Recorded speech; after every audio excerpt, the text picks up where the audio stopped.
What's up everyone, hoes are you all? Today we are back with another blazing Naruto story. What if Naruto was a prince of a lost realm, and his bride was the daughter of a fallen god? If you enjoy, then please like, share and do comments, and also check the description to original creator of this beautiful creation. He sensed it all from a distance. The surge of pain, rage and hopelessness that had been almost overwhelming. He knew she was awake even before the strangled scream of raw emotion echoed around the farm, causing Sagarage to rush towards the house, where they had tended to the elf woman. He ran a hand through his hair, frowning deeply as he tried to come to terms with the situation. It was not the first time he had sensed such pain, of course. In a battlefield where dozens could die with a single move and lovers could be torn apart by the silent flash of a kunai, he had sensed all this and more. He had felt it himself when his brothers had died, slaughtered as part of the meaningless war that had raged between the clans. And that was exactly why he could not bring himself to assist Sagarage in tending to the woman. He had hoped never to feel such raw anguish again. This land does not belong to men alone. Elves, dwarves, urgles and dragons are merely a few of the species that share this land. That was the only explanation Sagarage had been able to provide before hastening to assist his wife in tending to the elf woman. The concept of other species possessing intelligence was not new to him, of course. There had been the summon clans, and many of them had possessed more intelligence than the average human. What shocked him was the sheer amount of alienness that surrounded him, renewing his questions of what this land truly was. He grimaced as another wave of anguish washed over him, making him close his eyes. He could not cease to maintain the sensory net he had cast out. With so much he did not know about the races that walked this land and their abilities, he could not be sure that his return to the farm had not been tracked, though he had taken great care to avoid leaving such signs. But precautions taken against enemies of unknown abilities were not precautions he could count upon. And thus he would stand watch. He returned to the labor he had immersed himself in even as he kept watch, crafting a crude form of ink that he would need to use. Slowly he mixed finely powdered charcoal and water in a clean stone basin, using small wooden stem to stir the mixture together. Mito's lessons called for a much finer preparation of ink, or chakra or blood, as the case called for it, but his need was urgent. He could not keep breaking attacks to his mind by flaring his chakra. A more permanent solution was needed. "She's heartbroken," Leola's voice reached him quietly from behind as the girl drew close to him, her normal cheer nowhere to be found in her demeanor. He bowed his head slightly in response. "She is." Her comrades were no doubt very dear to her. She watched them die before her eyes. I can't imagine how that feels. To have someone dear to you taken away from you like that. And I hope the day never comes when you truly know how it feels," Hashirama responded, his eyes fixed on the ink. "The strain can break you from within." Leola sat next to him, her gaze moving to the swirling black liquid that he was tending to. The rhythm of the liquid was almost hypnotic, and he felt himself sinking deeper and deeper into that rhythm in a bid to lessen the emotions he himself was feeling. "But you know how it feels," she spoke quietly after a few moments. It was not a question, rather, a statement of fact. He nodded once, sharply. He had not told the family the details of his life, but they knew enough to have some idea of the life he had lived. "Will you help her?" That question dragged his mind out of the numbing trance it had been sinking into as he turned to Leola with a startled look. She had asked the question with a faint note of pleading in her voice. Already panic was beginning to set in. In the past he had consoled so many people in the same situation. But then he had spoken from idealism. He had spoken of the will of fire. As one who had lived the life of a ninja, he had helped other shinobi through their time of loss and grief. Now, he knew not what he would say. The woman was a complete stranger. He knew not how her race, or she herself, handled grief. Was she like the warriors he had known before? Would his words ring hollow with her, or truly help her? He knew better than most just how much half-hearted words of consolation meant, almost nothing. And even should he find a way to help her, what reason would she have to trust him, to accept that help just yet? I am not the right person to help her," he replied hesitantly, unsure of what else he could say that Leola would understand. That powerful desire to help people. It was what had enabled him to become one of the most renowned medics of his time. He had used those skills, time and again, often helping even those who saw him as an enemy. "But I can't do it. Not anymore. Healing her physical injuries was easy enough, but how can I heal another's mind without any conviction in my own? Are you not the person who could best understand what she must be going through? Leola asked, sounding confused by his apparent reluctance to help. I healed what assailed her body. But only one who has her trust can aid with the torment of her mind. An elf, Leola mused, the bards sing of them when they pass us by. I never thought I would meet one in my life. Why? He asked, curiosity creeping into his tone. You say you share the land with these races. Why would you not meet them? Leola looked at him with some exasperation. I often forget that you know almost nothing of this land. This land has dwarves, elves and other beings. But they have not ventured outside their borders for decades now. Why? The Black King, she whispered, almost silently. It was a name spoken with fear, not respect. His eyes narrowed. To hear of people spoken with such a tone, he had heard it far too often. King Galbatorix, Leola continued in a louder voice. He has ruled this land for many years now. He is the last dragon rider. He killed every other rider after a bloody struggle, sparing only those who followed him. Then he forcibly took the human throne. The elves and dwarves were defeated and withdrew to their own strongholds. Not even the storytellers may speak of this. Then how do you know? He asked her curiously. My father told me when I came of age. He asked me never to speak of it to anyone. Sigaraj seems to be a very mysterious man, he thought aloud, for it does not seem like any farmer would know of this. Father never speaks of his early days. And I know not to insist that he does. Hashirama nodded. Sigaraj was an easygoing person most of the time, but also held a strong will when it came to the things that mattered to him. Leola stood up from where she sat, stretching lightly before turning away. I must see if mother needs any help tending to our guest. Hashirama turned away as Leola began to walk back to the house. Was there truly nothing he could do? No, her comrades had been beyond the point of saving by the time he had crashed into the fight. Her sword he had recovered when he had brought her back, and it was now resting next to its master. What remained were only the disfigured corpses of her comrades and the Urgles, as he now knew the strange beings to be. He stood abruptly, an idea entering his mind. Perhaps there was something he could do. Something that would allow her to say farewell to her comrades in a manner of her own choosing. He looked down at the small pool of ink that he had been mixing. If he was to proceed with his idea, he would need a lot more of it. Thank you for all that you have done. Arya spoke melodiously, dipping her head in gratitude. I shall never forget the aid I was given here. Say onr leaf ways Elia. The elven woman stood before the house, fully clothed in her gear once more. Eyes that once conveyed waves of pain now held back emotion strongly as the woman did her best to keep her face impassive. Now, however, a measure of gratitude was visible on her face as she lifted her head once more, hair rippling gently in the wind.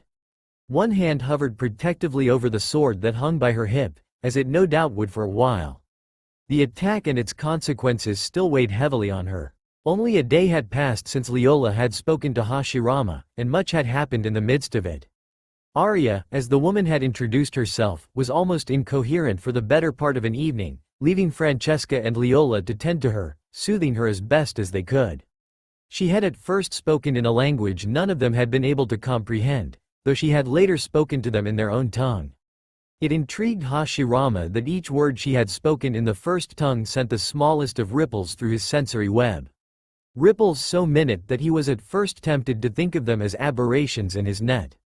But no, every sound she had uttered was like a drop of water falling into an ocean. A minute presence, but a presence nonetheless. What made it even more curious was that the woman had not emanated the signs of consciously needing chakra whilst speaking. Sigaraj dipped his head in return, as a gesture of mutual respect. May the winds be at your back, and may you return home safely.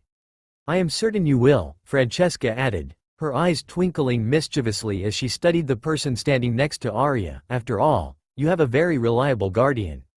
Hashirama Senju, god of shinobi, creator of Konoha, wielder of Mokuton, tamer of the tailed beasts, was at present exercising years of lessons in politics to accomplish one simple task: to not pout like a child. It did not seem to be working, however, for Leola seemed to be regarding him with an annoyingly knowing look. For one who had only known him for a few weeks, he found that she could read him surprisingly well. He had never developed what one would call a guarded face. Emotions he had worn on his sleeve freely, much to Tobarama's perturbation. His little brother's efforts to drill lessons of diplomacy into his head had not met with much success. "Oh, don't look so unhappy, Hashi," Leola chirped cheerfully, almost enjoying the half-hearted glare he sent her. He was still trying to process how things had managed to turn out like this.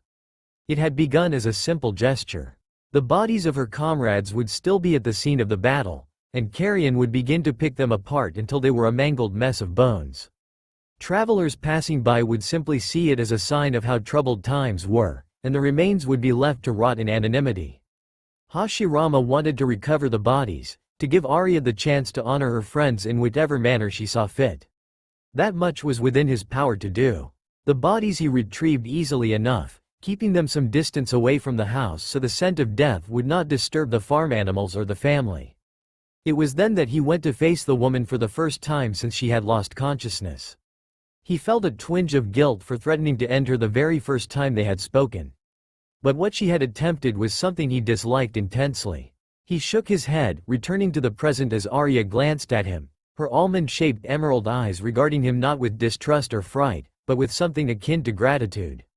Though elves had no one way of sending off their dead, Arya had buried her comrades near the farm, planting a single sapling over each grave. The scene had been so emotionally charged that even he felt his emotions stirring. Then she had started singing. A hauntingly beautiful song had echoed around the farm, each note molding chakra around the plant. His eyes had widened with amazement as the saplings responded to Arya, twisting, growing and unfurling in shades of green until they appeared to be several weeks old. The Mokuton. She's singing the Mokuton into existence, he had thought in awe. It was on a minute level compared to what he was capable of. But this was the first time he had seen another living soul wield a similar power. "Are you certain you will not stay a while longer?" Francesca asked worriedly. "Hashirama might have healed you, but a few days of recovery would not go amiss. My queen has asked me to return at once. I cannot disobey her command," Arya replied simply, but Hashirama sensed something deeper in her tone and manner when she spoke of the queen. "Furthermore, every moment I am here heightens the danger around you. My enemies are not easily thwarted. They will never cease to hunt for me. The Mad King has far worse at his command than human soldiers." Privately, Hashirama agreed with her assessment. If what Arya carried truly was of such value, and she had not spoken of it yet, then it was unlikely that they would stop searching for it. He would prefer for her to leave before any harm was brought to bear on the family. And if the price for that was his accompaniment, then so be it. Nothing but empty time stretched before him. Perhaps he would travel further after accompanying Arya and learn more of Algesia. "Are you certain you will be able to follow?" Arya asked, addressing him directly as they turned away from the family, a faint note of condescension in her eyes. "Elves can run faster than any human. Perhaps it would be wise for you to acquire a steed." Hashirama merely smiled at the family one last time before looking at Leola. "Remember the amulet, Leola, keep it with you always." Leola nodded silently, her eyes beginning to tear up. He looked away quickly, having no desire to prolong the farewell. These people had quickly grown on him in the short time he had known them. He would return someday, of that he was certain. He then turned to face Arya, the ghost of a smile on his face. "I believe I will be able to cope somehow. Please, lead the way." The elf flicked her raven black hair out of her face, skepticism radiating from her eyes as she turned away and began to run across the farm, her legs carrying her at a surprisingly fast speed as she was already halfway across the farm. Her form was graceful, controlled, with no wasted movements. Hashirama nodded in approval almost unconsciously. It seemed the elves were held in respect for good reasons. No doubt Arya thought he was merely being prideful, and would acknowledge his weakness soon. He would hate to disappoint her. Now she remembered the course of the battle that had so far been a hazy memory in her mind, despite her best efforts to remember it. She had only been able to recall vague blurs as the Urgles had fallen, one by one. She had seen Hashirama walk towards her, stepping through a river of blood and bone. The weak mental assault she had been able to muster was repelled viciously, and she had fully expected to join Phelan and Glenwain in death. But now irritation bubbled and festered in her mind, her customary stoicism lost to what she was experiencing. How was this even possible? She saw him in the distance once more, sitting on a rock and staring idly at the sky as if he had all the time in the world. He looked at her with amusement in his eyes as she sprinted past him, now driving her body to run as fast as she could. He made no attempt to follow her, choosing merely to remain where he was. Just as he had done a few leagues ago. And a few leagues before that. And a few leagues before that. When he had assured her that he could keep up with her speed, she had assumed it was mere pride from a human male. She had run slowly, fully expecting him to break down and purchase for himself a steed at the next village. And she had felt victorious when, after a few leagues, he was nowhere to be seen. It was simply a matter of fact. No human could match an elf in speed. Or so she had thought. Arya's eyes narrowed as she forced her mind back to the present. This man possessed speeds no elf could match. And he was not even perspiring or out of breath. Everything about him was an enigma. But one thing was clear, he held great power. Perhaps he could be persuaded to join the elves and the Varden against Galbatorix. Against the Mad King, they needed every advantage they could find. Now she passed by him once more. This time, he looked to be deep asleep as she ran past him. Well, whether or not his power aided the Varden would be dependent on if she could restrain herself from killing him for the duration of the journey. It had been long since an elf's self-control had slipped so far. "Keep searching, you fucking dogs," growled the captain as he shifted gingerly on his saddle, "or would you scoff at a command from the king himself?" He was angry. This was a position that had been gifted to him on account of his rather influential family. Not influential enough to work with the nobility, but the post of captain suited him perfectly. Commoners bowed to him in the street. He took what he wished, be it food, ale or women. Who would dare raise their hand against an agent of the Black King himself? Not the foolish rebels. They were too far away, he had made certain of that when deciding which city he wanted to serve in. Not the beast-like non-humans. Unnatural abominations. Their reckoning was nigh. And yet, never have our orders been so forceful. So frightened. His men looked haggard and drawn, the long days in the saddle taking its toll on them. They were greenhorns, with very few having seen more than the occasional street riot. Their armor shone brightly, but their swords were rusted. He stopped to pat himself on the back, immensely pleased with what he had just thought of. So many days in the saddle, and yet he coined poetry that would rival the imperial poets themselves. Perhaps he would use this to inspire his men when he next addressed them. Oh, he dwelt very little on the very purpose of his mission. The reason why he was riding through the wastelands and not idling away in his mansion. His orders were simple. Be on the lookout for an elven woman and a foreign-looking dark-haired man. Apprehend immediately and bring them to the dungeons of Dros Leona. The king's personal hunters were far away on another mission, and it fell to soldiers like him to take upon their place. But the ground he would have to cover was vast, and there were countless other patrols hunting through the lands where the duo had last been seen. It was far more likely that one of those patrols would be the one to find them.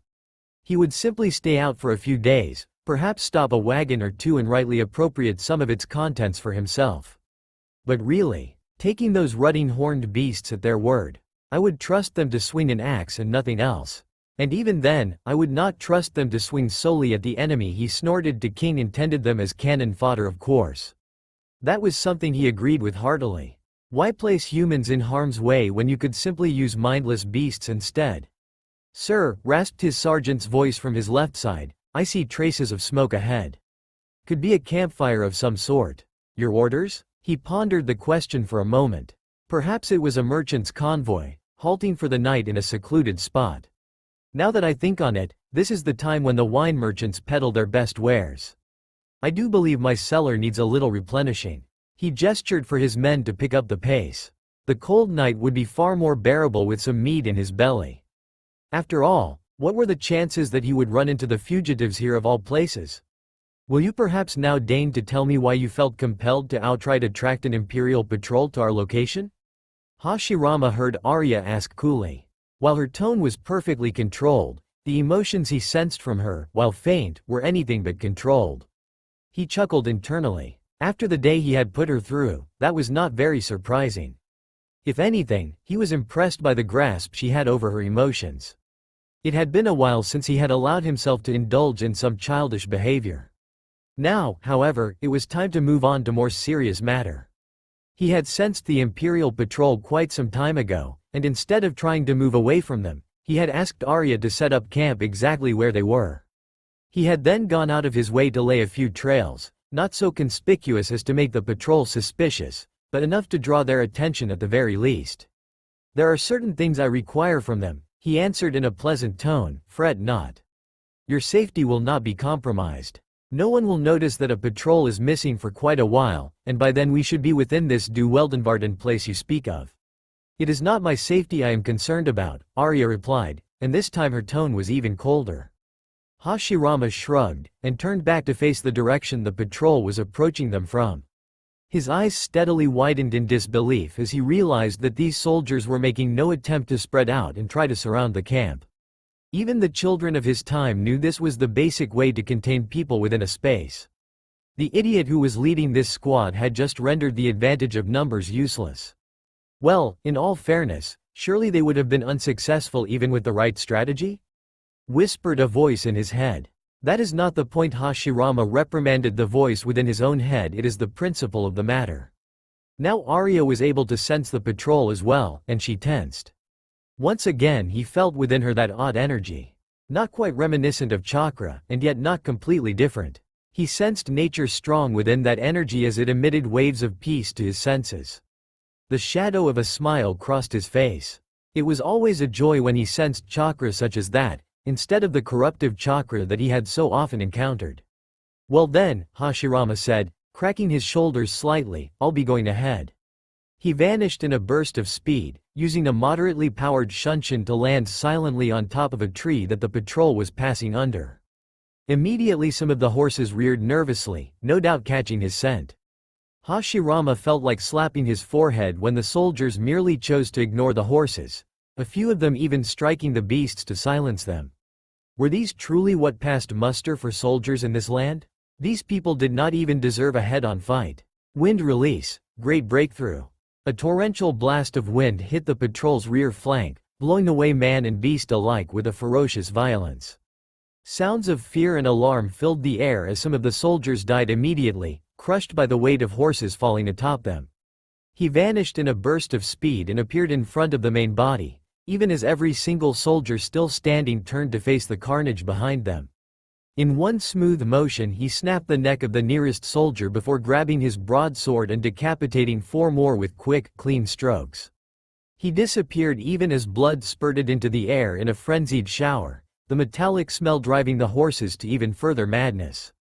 They threw off their riders and bolted into the night, leaving a few sorry-looking remnants to stumble to their feet and look around wildly. "Frista!"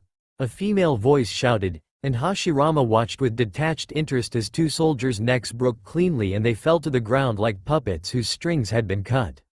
Not as flashy as most jutsu, but clearly very effective. Now only 3 soldiers remained, and Arya weaved around them delicately, almost as if she was in a dance.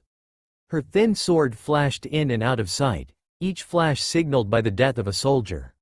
Within seconds, they stood surrounded by corpses. Hashirama smirked as he sensed the captain fleeing the perimeter as fast as he could. He was moving with the grace of a one-legged pig trying to pirouette, and his armor clanked loudly, the sound magnified by the otherwise silent surroundings. "Seeing as you made a point of not attacking him, I presume you wish to keep him alive?" Arya asked as she flicked her blade to the side, throwing off the blood that clung to it. "Yes, I'll just go fetch him, shall I?" Hashirama asked before disappearing with a body flicker, reappearing only a few moments later while holding the captain by the scruff of his neck. He dropped the captain on the floor, where the fat man immediately curled into a fetal position, blubbering as he tried to shield himself. Monsters. Stay away." Hashirama looked up at Arya. "This man is certain to hold information on the measures taken to capture us. Will you delve into his mind and find what is required?" There was something disturbingly familiar about this routine. The Yamanaka clan had quickly become an important part of Konoha's strategy after all. Tobirama in particular had considered them one of the most important assets of the village. Arya already seemed to be delving into the captain's mind, her face betraying no visible trace of what she was doing, except perhaps a slightly distant look in her eyes.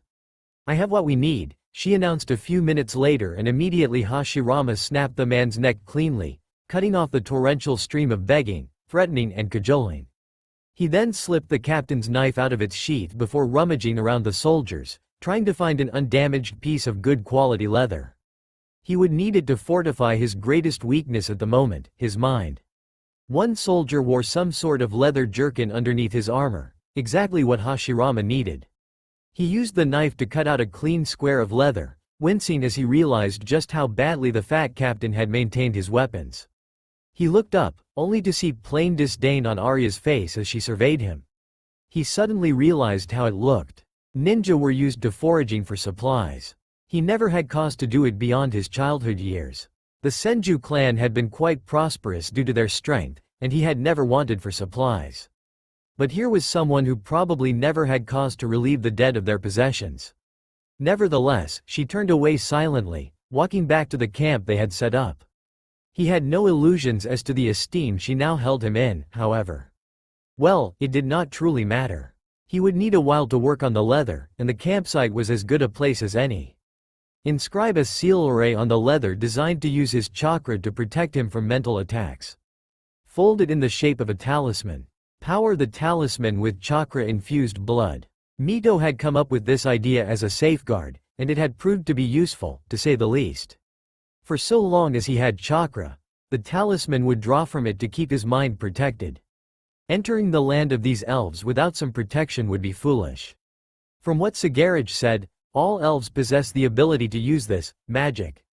As a race, it's very likely they're the most dangerous.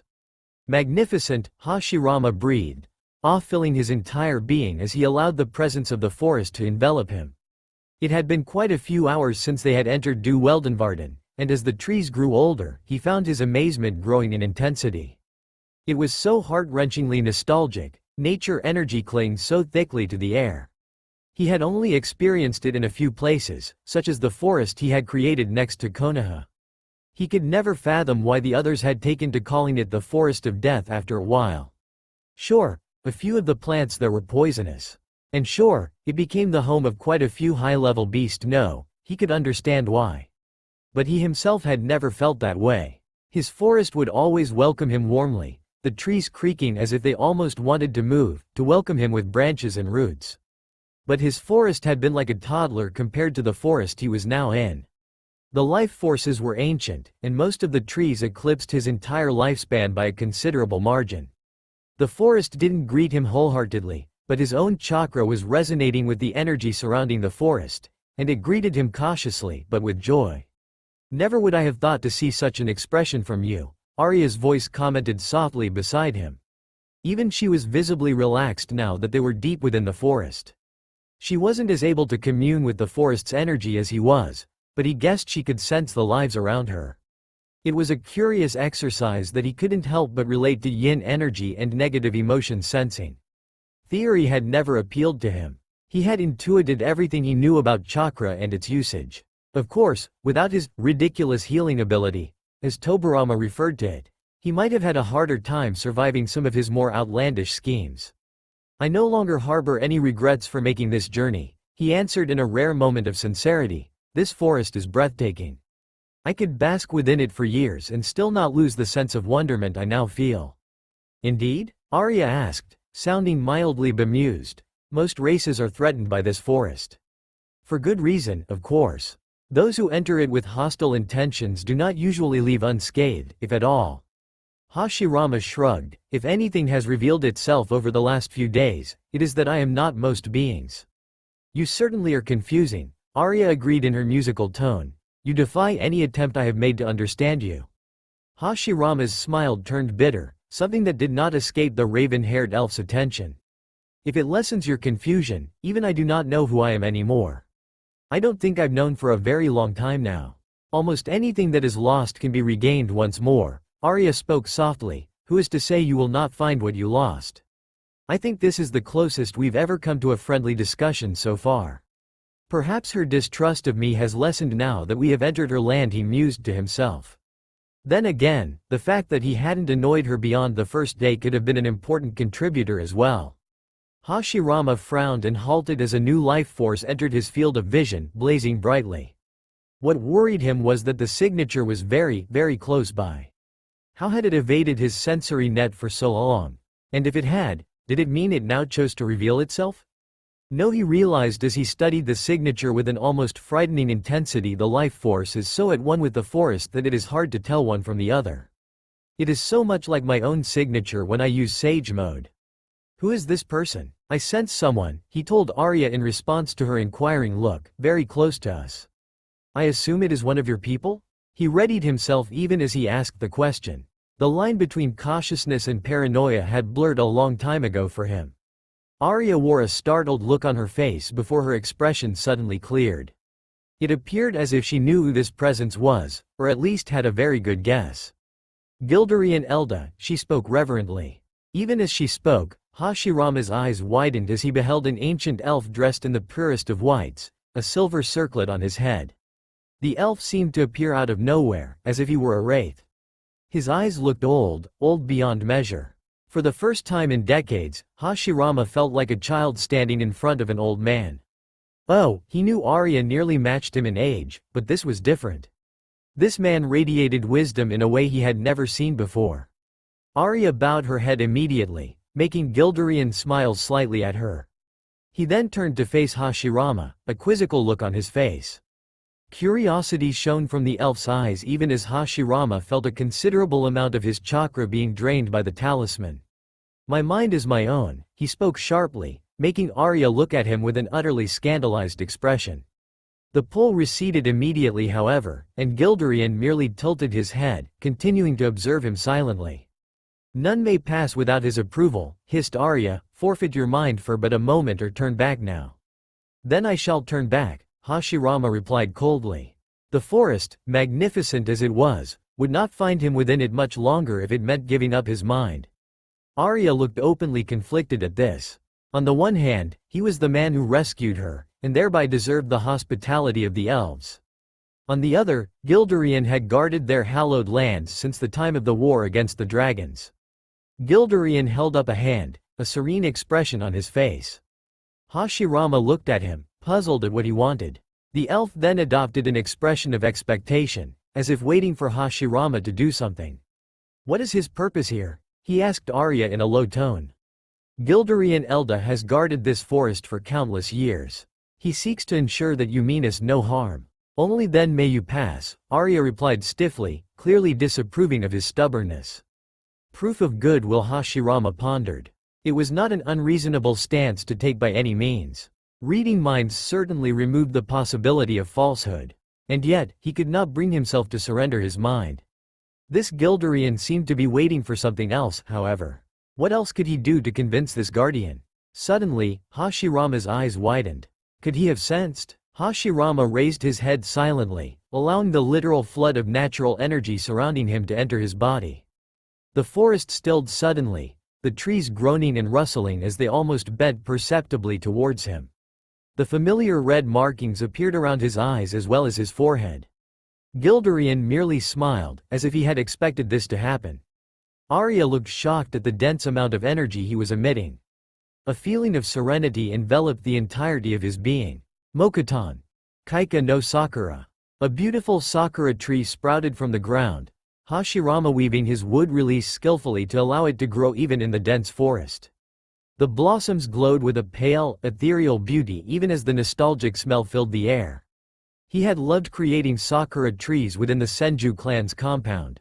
It was amidst those gardens that he and Mito truly learned about each other. It was where he had carried his granddaughter on his shoulders in those rare moments of peace he'd found. Mokutan was truly the perfect power to complement the ideals I held, he thought nostalgically. From what Arya had told him and what he had sensed, elves shared a sacred bond with nature. Perhaps exhibiting his own unique connection with nature would be enough to earn the trust required to let him pass further. He opened his eyes, allowing the red marks to fade away as he stopped maintaining Sage mode. He didn't need to use Sage mode for Mokutan, of course. But taking in the natural energy surrounding him allowed him to create life that would be compatible with the life around it. It would feel more familiar. Gilderian smiled, the soft white light within him growing until it shone with an almost painful intensity. Even as the light began to fade away, Hashirama's sensory net failed to detect the aged elf. He sighed in frustration. That ability could give him a lot of trouble if many elves could use it. The only saving grace was that when he was in sage mode, he had been able to sense Gilderian quite easily. Never has anyone spoken to Gilderian Elda in that manner. Arya spoke faintly, trying to bolster her tone with sternness. That it hasn't happened before is no reason for why it shouldn't happen now, Hashirama quipped immediately. That sentence summed up many of his ambitions. Creating a power unique to him. Creating Konoha out of the warring tribes. Taming the Biju. Every time people had told him it was impossible, that no one had ever accomplished such a task. Although I would like to meet this guardian once more. His presence was like nothing I'd ever felt before. Arya sighed and closed her eyes for a few moments. He stood patiently by the tree that he had created, snickering internally at the irritation she was feeling. Oh, it made him feel young again, being around people who were well over 100 years old, and yet were considered young. Let us proceed. Gilderian Elda has given us passage, and none will harm you, though many may see you as hostile, Arya finally decided, stalking ahead without waiting for him to follow. Hashirama slowly pushed himself off the tree trunk he had been leaning against, the ghost of a playful smile on his face. I don't believe I'll get tired of pulling her leg anytime soon. My king, the Rizak have departed Dros Leona as per your orders. Alison's voice trembled, his young frame shivering as he knelt on the cold floor. The sound of a quill scratching against parchment continued as his king didn't even incline his head at the news. But he knew not to be deceived by how the king appeared. Ever since Lord Durza had gone missing, the palace had been shrouded in fear as the king's rage washed over them silently. Already 2 sentinels had been killed for no apparent reason. The maids who tended to the king's personal chambers often had to be calmed down with herbs, so their hands would not shake too much and break something. Good. Any news you are given about this must reach me immediately, no matter the hour, replied a deep, rich voice. The quill finally laid aside as the king stood and walked towards a large square of parchment that clung to a wall, no doubt with the aid of magic. The or else was now implied. He no longer had to be reminded of what would happen in the event of his failure. Not all of my subordinates are as unworthy as that bumbling fool Durza. Thankfully, Galbatorix spoke, still using that same deceptively calm tone. My other project proceeds as planned. How proceeds the study of the Haderach ruins? Well, your majesty. Their magician talks to ours regularly. Nothing goes amiss. Those idiot nomads no longer attack them? No, my king. Now they merely keep watch, drawing no closer. Good. Those worms will burrow back into the sand soon enough.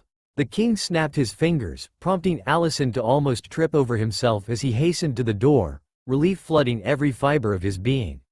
But even as the heavy wooden door swung shut behind him, he heard the king speak a little more. Soon, the secrets of those ruins will be mine, just as the name will be mine. It is imperative that you not forget, Arya stressed yet again, you will be greeting the most powerful houses of the elven race. A word mispronounced could be a great slight to them. Please repeat the greeting in order once more. Hashirama sighed, but decided to humor the brunette. She had displayed great agitation ever since they had passed the boundary guarded by Gilderian. Already he could feel dozens of life energies some distance away. The roof of the forest had started to thin and small rays of sunshine crept softly onto the forest floor. All signs indicated they were approaching a clearing of some sort. Atra Esterni Ono Thelduin, he chanted, the words long since committed to his memory. That he normally shied away from diplomacy did not mean he lacked the talent for it. He simply lacked the patience and interest. Atra du Evarinya Ono Varda, Arya replied in a practiced tone. Already he felt the itch of boredom creep up on him. Who made a greeting last for 3 sentences? Then again, he had been in battles that had lasted for more than a week. He supposed he really had no leg to stand on when it came to criticizing length of time. Atra marinar lifa unin harta onr, he finished, even as he cast an eye over the forest floor. As they drew closer to the life sources he sensed, he noticed the ground now filled with dense patches of colorful flowers. The intoxicating aromas that filled the air gave him a sense of peace, as if the wild forest he had passed through was not but a distant memory. His sharp eyes picked out trails, patterns in the woods that would perhaps go unnoticed by a less observant eye. Houses were constructed out of the trees themselves, something that made his breath catch for a second. To see a skill that had been unique to him alone being used this artistically was something he still had not anticipated. The level of power was still rudimentary, but these elves had used their limited control with finesse and grace. His respect for them continued to grow slowly as they walked deeper into the city of Elismera. No, not just a city. This was a haven. Already elves were appearing slowly out of the surrounding trees, their bright eyes filled with equal measures of joy and apprehension. They were garbed in robes of rustic brown and green, with dabs of the other colors of nature. Well, might as well try for a decent first impression. He touched his lips in greeting, and many of the elves returned the gesture, breaking out into dazzling smiles as they did so. His sensory net felt joy, no doubt at the sight of one of their own returning to them. Caution and wariness he found in doses that seemed normal, while outright hostility seemed to be absent, at least from those gathered around him. Seeing as most strangers he had come across before usually did their best to kill him, he found this atmosphere downright hospitable. "The way you live together with nature is remarkable," he told Arya in a rare moment of civility. "Yes, we sing to the forest in the old tongue and give it our strength to grow in the way we desire," Arya replied in an equally surprising display of politeness. Perhaps it was something in the pollen. The path ended in a cluster of roots that wove together in the form of steps, leading to a door that swung open of its own accord. A hall of trees greeted his sight as he climbed the steps together with Arya, hundreds of sturdy branches meeting together to form the ceiling.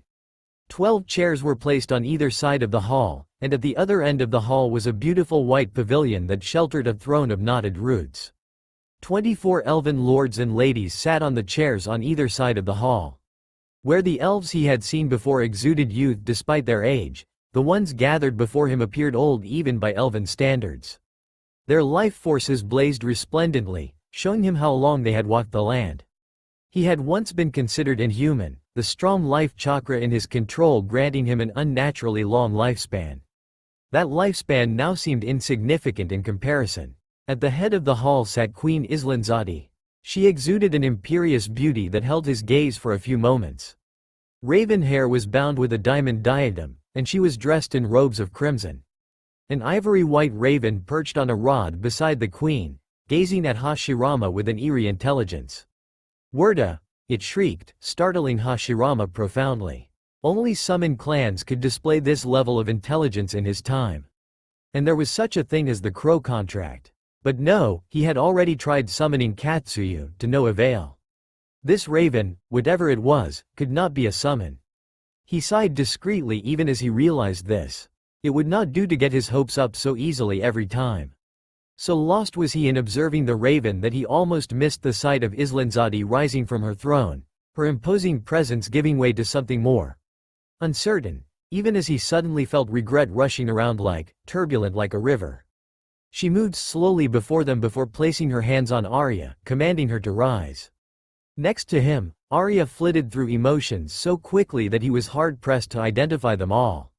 One thing was clear, there was history between the queen and her. "Oh my daughter, I have wronged you." Well, that turned out to be an understatement. Islandzadi Drotting, Arya spoke formally, making Hashirama wince internally at how distant she sounded. The queen drew back, as if stung, before continuing in a language Hashirama could recognize as the ancient language, but not follow. He stood stoically as the emotions running through the hall washed over him. From the queen he sensed regret, shame, relief and love.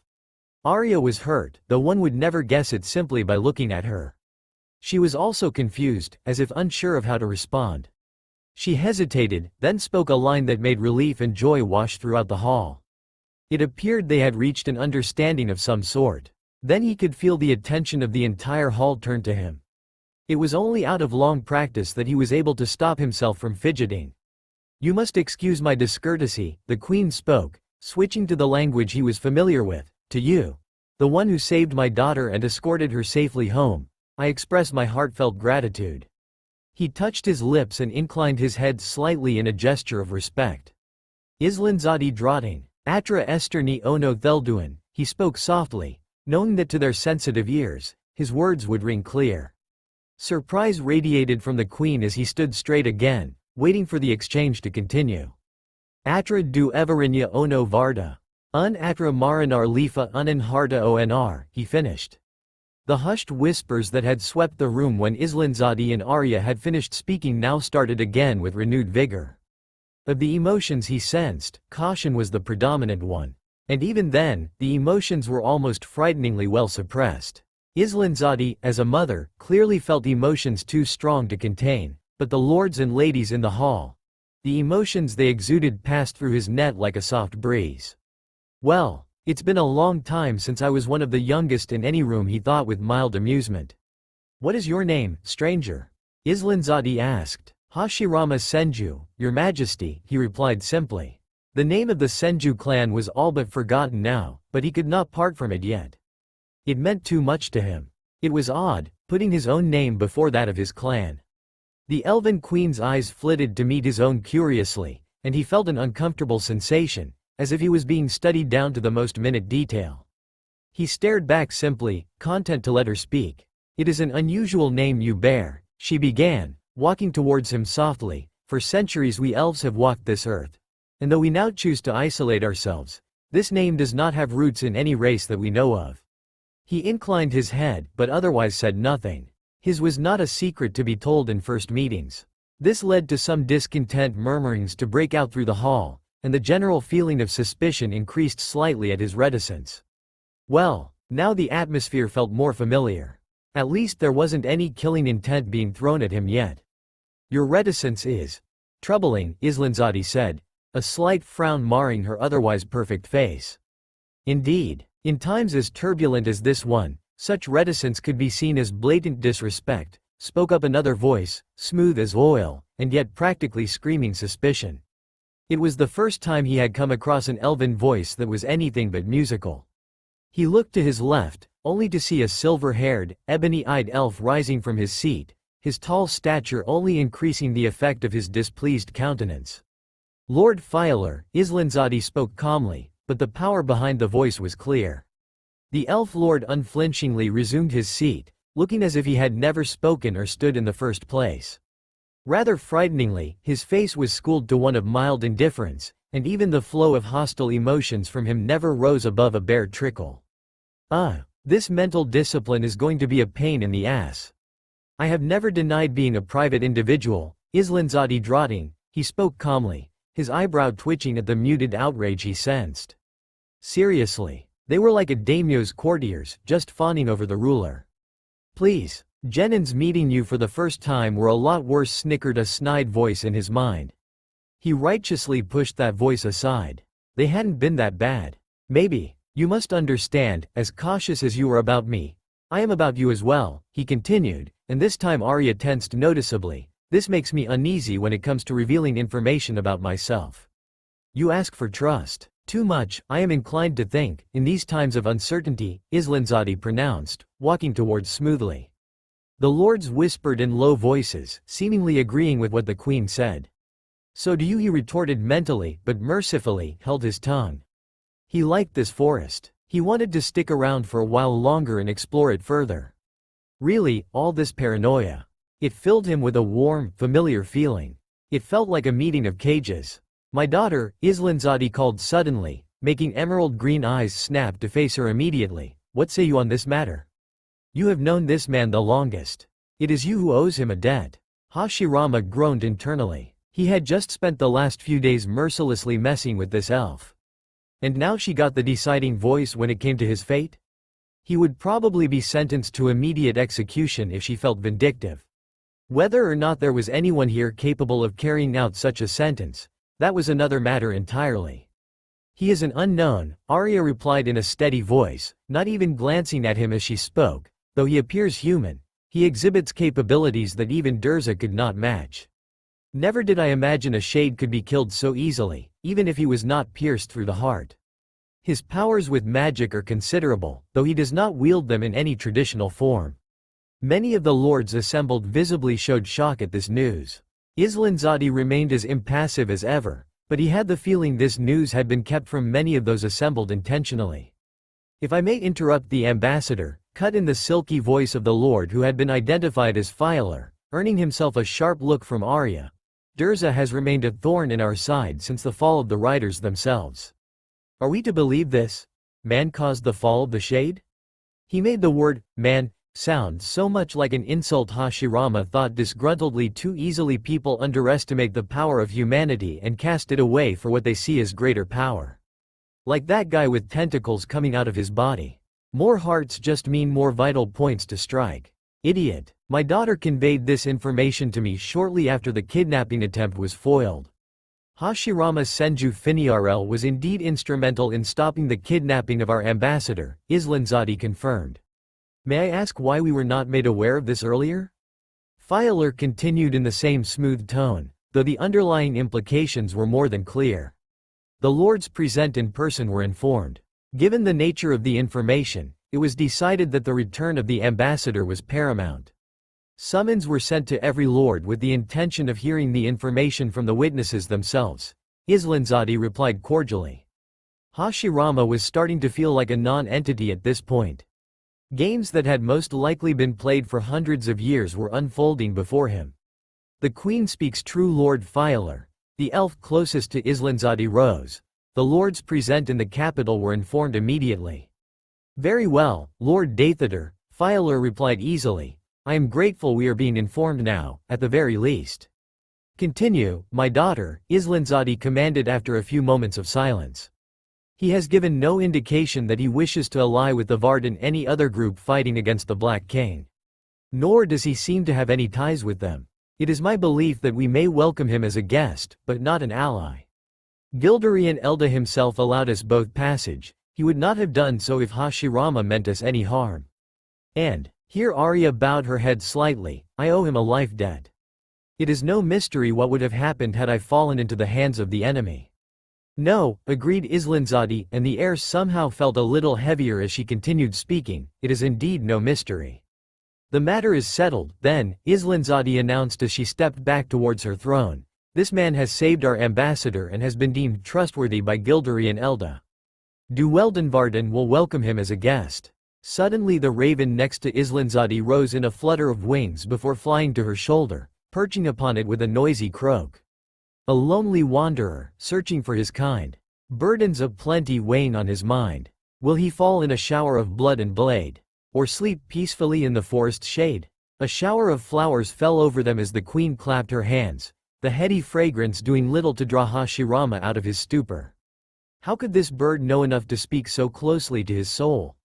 Around him the lords stood and bowed as one as Islanzadi walked swiftly through the halls and threw the doors open, making a short proclamation that Hashirama could not understand. Immediately the elves burst into cheers and began to flit around the clearing. Right, muttered Hashirama as Islanzadi swept away, her arm entwined with Arya's.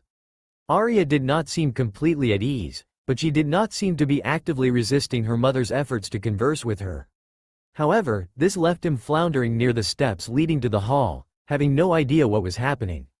Some kind of celebration, if he had to guess by the range of emotions he was feeling. Of course, they got their princess back, he thought serenely, but that didn't make his dilemma any easier. Did he follow them, or would that be a breach of some weird protocol? It seems our honored guest has been left unattended, a voice spoke up from behind him, the barest traces of amusement clear in the tone. Hashirama turned to face the lord who had been sitting closest to the queen, Dathader, if memory served him right. I hope this did not cause offense, Dathader continued, smiling slightly as he walked towards him. The queen would not be so remiss normally, but one cannot begrudge her a reunion with her daughter. Not at all, Hashirama grinned at the elderly lord, finding him far less threatening than some others. Or perhaps he simply hid it better. For now, however, Hashirama was more than willing to return friendliness with friendliness. I suspect I wouldn't be so helpless if I knew the ancient language. Ah yes, Dathader replied curiously, gesturing for them to walk together, it is most curious. Arya Finiarel spoke of you wielding powers. How could you do so when you do not know the ancient language? Hashirama easily fell into pace with him as they headed through bustling elves towards what seemed to be a small hill. The crest was bare, as if intended for large gatherings such as this one. From what he was learning of the elves, he knew it certainly wasn't because they had forcibly felled the foliage there. I don't know if what I use can even be called magic. At least not in the sense people here define it, he replied, scratching the stubble that had started forming on his face thoughtfully. but you'll understand if I don't elaborate too much on the subject just yet. One does not learn to live through the centuries by being impatient, Dathadur replied simply, as long as you mean us no harm, I have no interest in pressing you on the matter. My friend has vouched for you, and I have always trusted his judgment. Your friend? You mean Arya? Hashirama asked curiously. Dathadur chuckled softly at the question. Oh no, I've outlived her father, let alone her. She is more akin a surrogate daughter to me. No, I speak of the guardian you passed by. Gilderian the Wise, as most call him. You're as old as him? Hashirama asked in awe. The aura I felt from him, I've never sensed anything like it. He did not seem to be an elf in the same way you are. Oh my, murmured Gilderian as they reached a row of tables, already laden with nature's bounty, though the absence of any kind of meat was conspicuous. Having already seen Arya's eating habits during their travel, this did not surprise him. You were able to sense the difference in him? I felt how at one with the forest he was. Almost as if he were part of it to an extent, Hashirama admitted as an elf smilingly placed a wooden goblet in front of him. The clear liquor within it as well as the intriguing aroma it emanated intrigued him. Curiosity overwhelming him, he took a healthy gulp of the beverage. Only years of drinking sake at festivities stopped him from gasping as the liquor burned down his throat and through his body, from his fingertips to his ears. He blinked twice. His body somehow seemed to be enhanced, rather than dulled by the strong drink. It tasted like nothing he'd ever drunk before, but he could, again, feel nature's power strong within it. Just how in tune with nature were these elves? Stupid question, considering they live in a forest, their houses are made of living trees, and they conjure flowers at will, he thought wryly before turning to face Dathadur. This drink is amazing. What do you call it? Felnerve, smiled Dathadur, sipping his own drink at a more sedate pace. We distill it from crushed elderberries and spun moonbeams. Useful on the road, as it can replace weariness with strength. I'm guessing they didn't actually spin moonbeams, Hashirama thought wryly. Much of the topography of this land was quite different from his own, though there were many similarities as well. I am certainly not as old as Gilderian Elda, Dathadur returned to the previous discussion, but I know him far better than most, having walked through this land for much longer than many of them. Not many could lay claim to be older. Over the years I have had the privilege of being able to call him my friend. Any concept I had of age has become redundant after seeing the elves, Hashirama mused wryly. We measure time so differently, any philosophies we develop about it would be useless in the face of all this. Ninja, if they somehow managed to survive their highly hazardous profession until retirement, could live much longer than the average civilian. Of course, only a handful did make it to that point in their life. Most continued to serve until old age dulled their body, causing them to perish in battle. But compared to the lifespan of the elves, even their propensity to live longer was but dust in the wind. It has always been so, Dathadur agreed. Human writers always found the idea of immortality difficult to comprehend.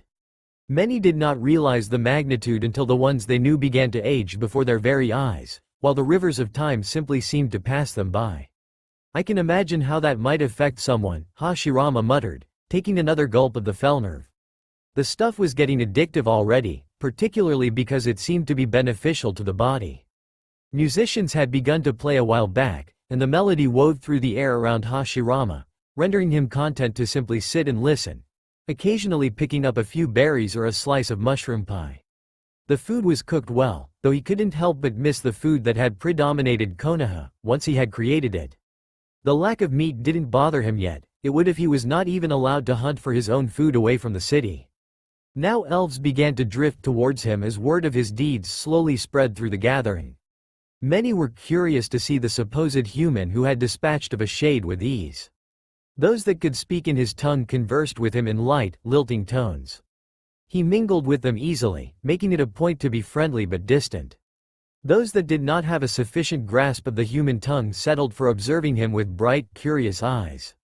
The sheer vitality they emanated registered strongly on his sensory net, their life forces blazing bright, and in many cases, had been doing so for centuries. Islanzadi was deeply engrossed in conversing with her daughter still. Blajan the raven, on the other hand, was cocking its head to one side and staring at Hashirama in a slightly disconcerting way. Arya, as if sensing the general direction of his gaze, turned to him with a slightly haggard look in her eyes. Continuous travel, the trauma before, and now a sudden flood of intimacy from an estranged mother had clearly taken their toll on her.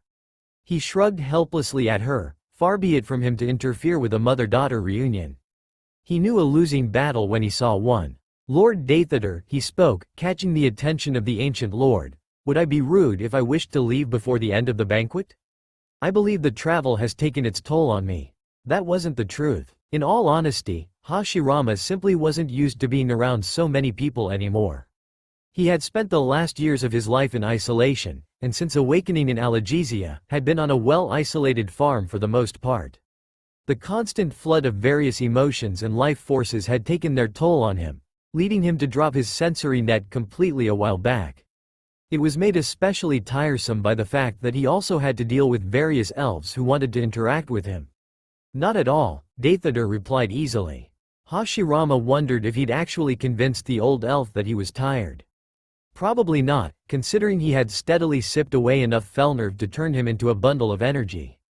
But the elf lord did not question Hashirama, merely calling out to a nearby elf in the ancient language and speaking to her in low tones. The female elf nodded smilingly before beckoning to Hashirama to follow her. Two pairs of bright eyes followed the human stranger as he walked away from the banquet. Two pairs of eyes that were evaluating, considering. Hashi-kun? A familiar voice called to him, making him open his eyes even as a smile came to his face. A quintessential summer afternoon greeted his eyes, though it was not often that his clan could enjoy one uninterrupted.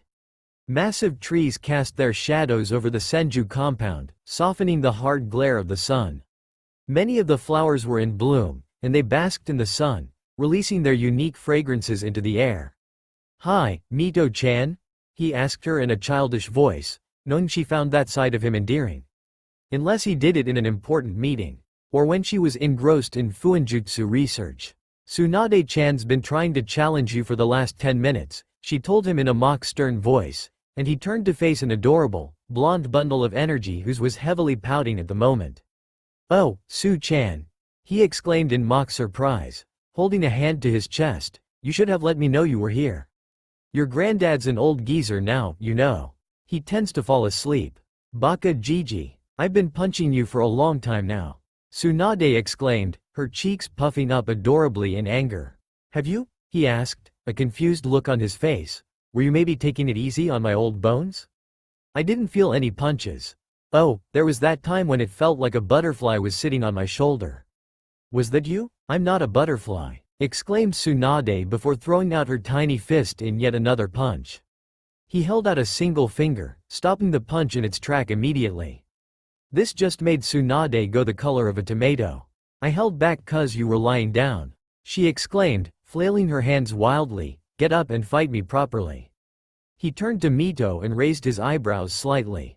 They had long reached the point when the mere presence of the other counted as one of the best kinds of quality time. She merely smiled at him before going back to the scroll she was reading.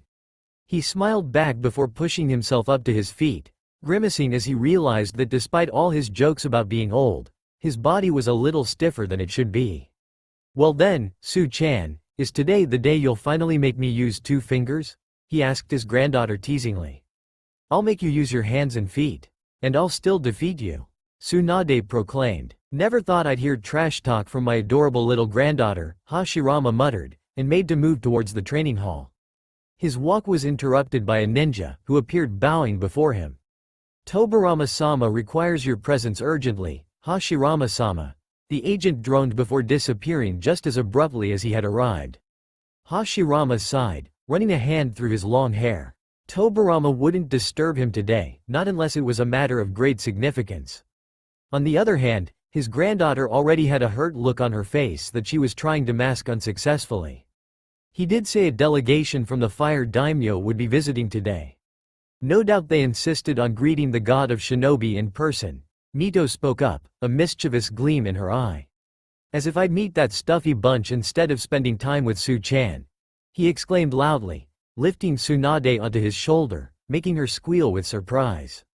The poorly hidden look of disappointment was now replaced by a bright, happy one. "I'll send a wood clone if all they want to do is exchange pleasantries," he confided in Mito as he resumed his walk towards the training hall. I pity the wood clone, Mito murmured before returning to her scroll. It really was a beautiful, peaceful summer day. The man strode down the dimly lit caverns, the blindfold that covered his eyes doing little to take away from his brisk pace. Urgles and soldiers alike fell back as he approached them, some going so far as to press against the edges of the tunnel in an effort to avoid crossing his path. He dismissed them without a second thought. As he walked deeper into the network of roughly hewn passages, a scream of pain echoed some distance away, making him frown with displeasure. Now he drew close to the sound of digging as Urgles dug into the hard stone at a frenzied pace. They were excavating what appeared to an ebony-colored stone chamber, every inch of it covered with runic engravings. He hissed as he heard one pickaxe strike too close to the stone chamber for comfort. The Urgle in question froze in fear, before bending down to pick up the tool with slightly trembling hands. "What happened?" he asked in a rasping tone, his long gray hair gleaming strangely in the torchlight. A magician stepped towards him, trembling even as one of his fellows writhed on the ground, now screaming in soundless agony as the flesh on his hands fell away with a sickening sound, revealing the bone underneath. He flicked a hand towards the agonized magicians with an annoyed sound, stopping the flesh from breaking away further. As much as he hated incompetence, the Empire did not possess enough magicians to throw them away too carelessly, as one might an Urgle or ordinary soldier. His lip curled at the thought of how difficult it would be to replace this worthless magician here in the middle of the Haderach. "Did I not give," he began softly, "the most explicit of instructions on how to study the chamber?" "Why yes, my lord, BBU. And was it not to prevent something exactly like this," he gestured at the now sobbing magician on the floor, "that I procured some desert savages to test the waters before you proceeded?" Now the magician was silent, bowing so low he wondered for a moment if the man's spine would be able to bend further. Resisting the urge to find out, he turned instead to look down at the magician, unerringly discerning where he was despite the blindfold over his eyes.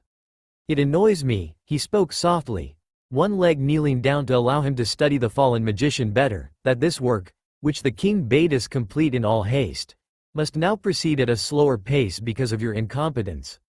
You believe what you feel now is pain?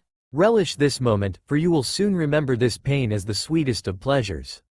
He stood, and very calmly, stepped on the bones protruding from the stump that had once led to the man's palm. The screams continued to be soundless, and he realized magic had been cast to keep the screams silent. He turned to face the man's compatriot, whose face had now gone a sickly green. "You cast the spell to keep him silent?" "Why yes, my lord. I didn't want the screams to cause you annoyance." A slight smile crossed his lips. These new magicians were capable of learning something after all, it would seem. A pity the last few had disappointed him so badly. The king had been displeased, but he had been disappointed. He did not like to be disappointed. "I expect work to resume as soon as possible. Is that understood? Deaden his nerves and make him work. For his stupidity, one hand should more than suffice." Then he left, to once more supervise the study over pages and pages of runes that had been copied down from the already exposed parts of the stone chamber. The power, even on the outer edges of the chamber, was tangible enough to make him go weak at the knees. Even the king himself had been unable to open the chamber using force. That had left them with no alternative but to study the chamber and decrypt its secrets. A civilization that preceded even the Grey Folk. This was the only evidence that they had even existed. But if the Grey Folk had been powerful enough to almost level a continent, he shivered at the thought of what secrets this chamber contained. If only all resources could be devoted to studying the chamber, he snarled in rage at the thought of those annoying Varden pests. If only they were destroyed, he would have greater resources at his disposal. If that fool Durza failed in his mission, the consequences would be severe. He would see to it personally if he had to. After all, few humans could claim to be older than the Mad King. The golden beast snarled as he edged slowly towards the steep precipice behind him. He raised his hands in a calming gesture, though going by experience, no human or animal ever trusted the universal sign that he meant no harm. Why was it even a sign if no one believed it? "Focus, you idiot," he told himself strictly. He had awoken even as dawn began. For the first time since entering Elismera, he had spread out his sensory net fully for the first time since entering the Elven City. The previous day had rather overwhelmed him with the sheer presence of elven and forest life signatures, and some that seemed to be an odd mixture of elf and animal. For someone who had spent his last years as a hermit, the sudden influx of information had been a little unnerving. 3 life signatures had stood out immediately. One dwarfed any and every life signature he had come across so far. It appeared to be a tree of some sort, old even by the elven measure of time. It had been oddly intelligent, but one another life signature had been even stranger. It had been bestial, fierce yet intelligent in a way he had never come across before. Magic seemed to thrum in its very lifeblood even to his sensory net, and he found himself marveling at this life form that was, quite literally, magical. It was rather hard to marvel with equal sincerity when said creature was now eyeing him like he would be a scrumptious bowl of ramen. He had noticed, with a feeling of sadness, that the beast's majesty was somewhat diminished by a stump where its leg once stood, forcing it to hobble somewhat as it tried to move towards him. A real, living dragon. He had always been fascinated with dragons. It was why his ability to create wooden dragons had been one of his signature moves. With them, he had been able to restrain even the Bijou. But he wanted to avoid hurting this dragon if possible. Not only did it seem wrong to subdue something that was already crippled, this dragon lived in too close a proximity to Elismera for the elves to be unaware of it. The modest-looking hut some distance away from both of them suggested that at least one elf lived with the dragon. A dragon rider. Arya had told him of the legends, of course, when he had asked her what it was that she had teleported away. While she had not exactly waxed eloquent on the subject, he had managed to glean the essentials of the now extinct order.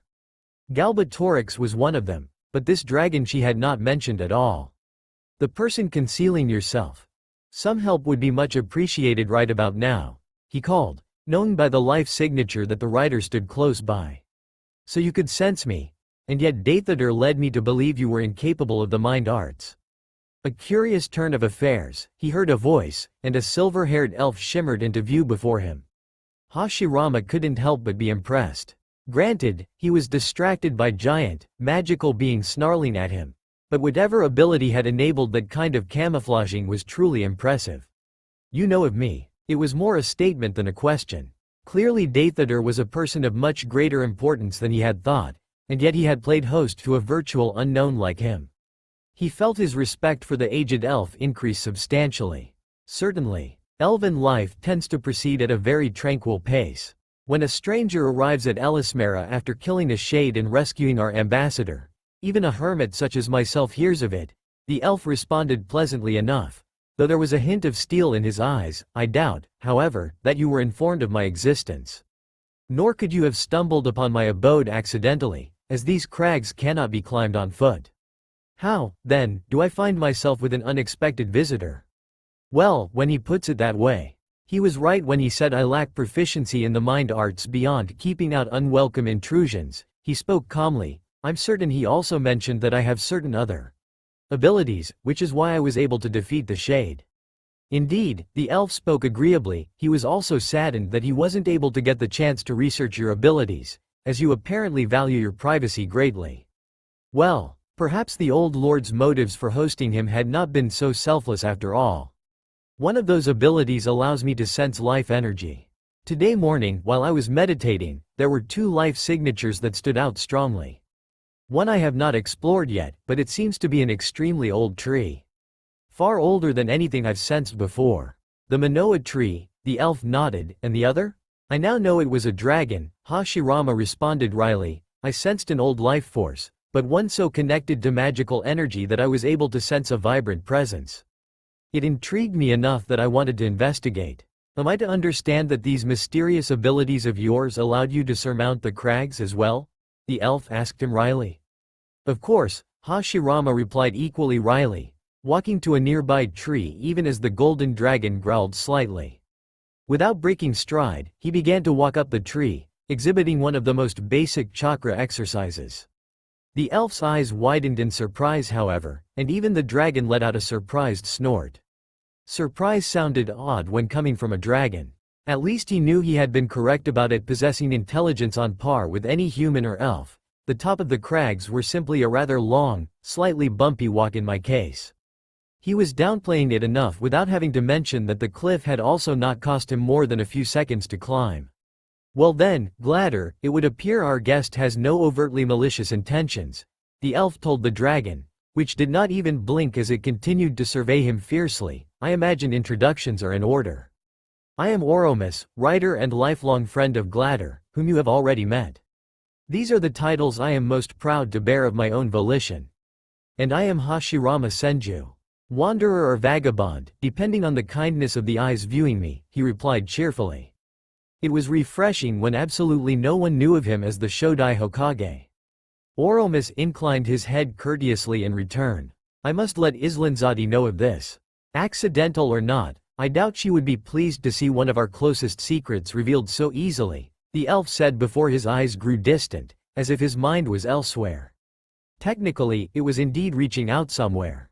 I seem to have this penchant for always finding trouble, he confided in the dragon, Gladder, who now snorted again, though the sound of it was now marginally less hostile. When I met Arya and killed that shade Durza, I was just taking a walk around the farm I was staying in. Now the dragon leveled a disbelieving look at him. I know, Hashirama nodded, hard to believe, but it's the truth. Funnily enough, the same thing applies this time as well. When I decided to investigate your life signature, all I was looking for was a morning walk to freshen up. The dragon snorted in amusement, releasing a plume of smoke from its snout. Maybe I should just stop taking walks, Hashirama continued in a mock dramatic tone, finding the dragon's amusement in turn amusing himself, and confine myself to my chambers, reading manuscripts and getting all my food brought to the door. Wait, that actually doesn't sound too bad. Suddenly, the amulet that protected his mind from intrusion began to heat up, causing him to tense in anticipation as his chakra began to drain. Who could be trying to invade his mind here? Gladder wishes to tell you that he cannot respond to you unless you lower your mental shields. Oromis's voice drifted to him, making him freeze in disbelief. Gladder can communicate? He asked, unable to keep a faint note of skepticism from entering his voice. Forget the raven, this was the closest he had found to a summon clan animal so far. Of course, Oromis replied, not verbally, of course, but he is more than capable of communing with others through his mind. With you, however, he could not even gain cursory access. Ah, yes, I wasn't lying when I said I have no proficiency in the mind arts. I created this, and here Hashirama held up the amulet, to guard my mind against any and all mental incursions. Unfortunately, I haven't been able to find a way to exercise conscious control over who is allowed and when. Remarkable, Oromis murmured, eyeing his amulet as if he would dearly love to solve the mystery. He was suddenly struck that Dathader might not be alone in his scientific curiosity. Perhaps it was something about elven age. Beyond a certain point, any mystery would come as a welcome challenge. Which is just another way of calling them old geezers, Hashirama snorted internally. Until recently, he'd been the one who was getting called an old geezer. It was unexpectedly nice that the tables were now turned. Of course, they'll probably still be alive and kicking by the time the Shinigami comes for you. Again snickered the voice in his mind. What did the queen say? He asked Oromis in a bid to ignore that internal voice. She is most displeased. However, once I explained the circumstances, I do not believe the anger is directed towards you. This does place her in a precarious position, however. None outside Elismera's borders know of mine and Gladder's existence. You cannot be counted as an ally either. Therefore, how can my silence be ensured? Hashirama finished his sentence for him. Tobirama would have reacted the same way. He had always been inclined to go on faith, but he doubted that part of him held any real sway after Madara's final betrayal. Quite so. Fortunately, a simple solution presents itself. Any oath given in the ancient language is binding, and cannot be broken. By swearing an oath to keep this secret, I believe the problem can be resolved. Hashirama felt an intense discomfort overtake him. Save for the fact that I know nothing of this ancient language beyond the phrases Arya taught me to use in greetings. We seem to have bypassed the usual formalities, so I do not believe those phrases will help you with me, Oromis said, smiling slightly. Maybe age also gives them a better sense of humor. Nevertheless, as long as you are tutored in the correct words and pronunciation, making the oath should pose no challenge. Hashirama scratched the back of his head uncomfortably. If this language is as binding as you make it out to be, I cannot simply accept the phrases I'm tutored in. You have all been nothing but kind to me, however, I do not believe this is a matter where I can afford to give trust so easily. What was it about uncomfortable situations that inevitably turned him formal? At this Oromis frowned, but a thoughtful look soon occupied his face. I cannot deny the truth in what you have said. Perhaps you are right to be cautious, though I am afraid this will complicate matters with the queen. I suppose we cannot swear an oath to only teach you the correct phrases either, as that would first involve teaching you what those phrases mean. It would become a vicious cycle, Oromis added wryly. Hashirama now wore a sheepish look. I really am sorry to cause so much trouble for everyone. Oromis simply smiled at him, no hint of recrimination in his eyes. I do not believe such a situation can be blamed on any individual. Sometimes things happen that are beyond our control. Perhaps our meeting with the queen will see another offer a solution we cannot think of at present. Gladder rose to his feet and spread his wings, even as Oromis nimbly climbed onto the dragon's back, before turning to look at Hashirama. Gladder will take us to Tialdari Hall. Islanzadi wishes to meet with us immediately. Will the entire court be there? He asked, hoping he had managed to keep hope out of his voice. To his surprise, Oromis laughed slightly in response, his voice turning musical as every elf's voice seemed to do. The elven court can be intimidating even to those more experienced in political intrigue. No, this will be a private audience with the queen, and perhaps her most trusted advisors. Hashirama was too relieved by the answer to try and protest the fact that Oromis considered him inexperienced in politics. He settled for leaping nimbly from where he stood to alight directly behind where Oromis sat on Gladder.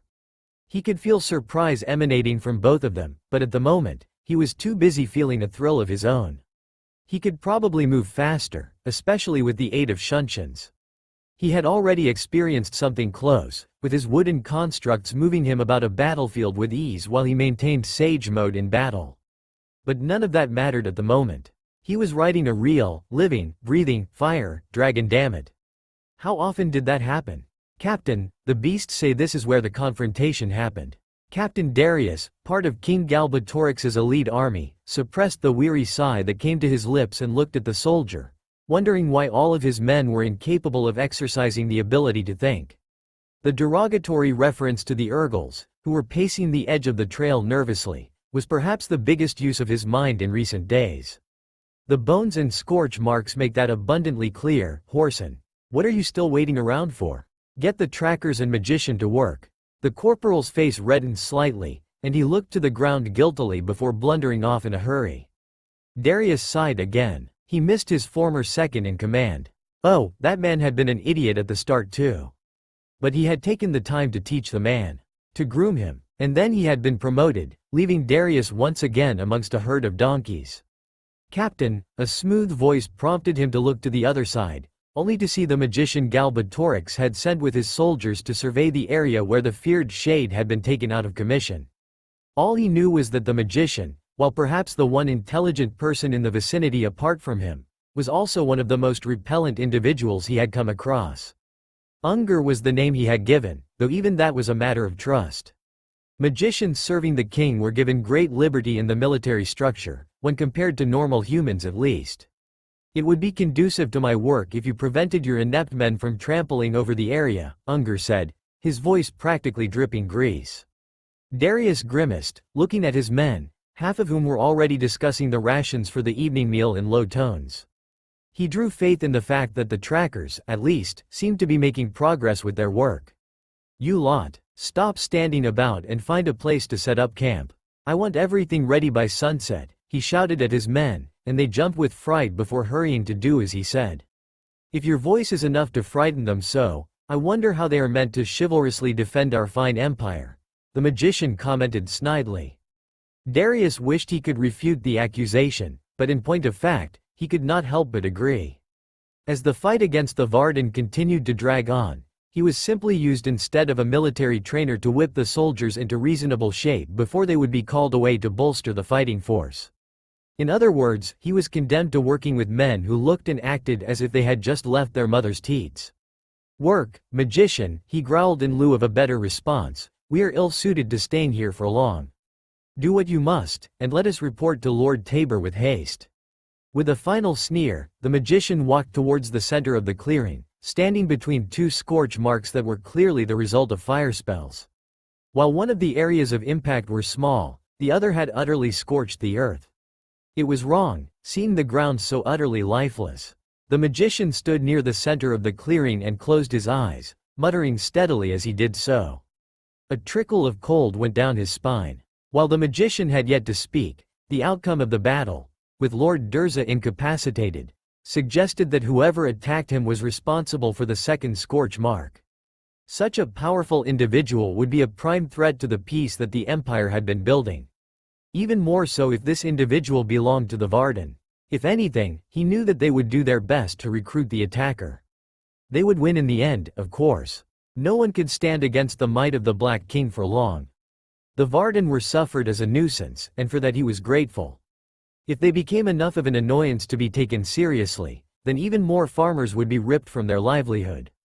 Sons would be torn away from their mothers, and many homes would be shattered, perhaps forever. His fist clenched, even as burning anger filled him for what the Varden was doing. They were the reason there was so much misery in Algesia.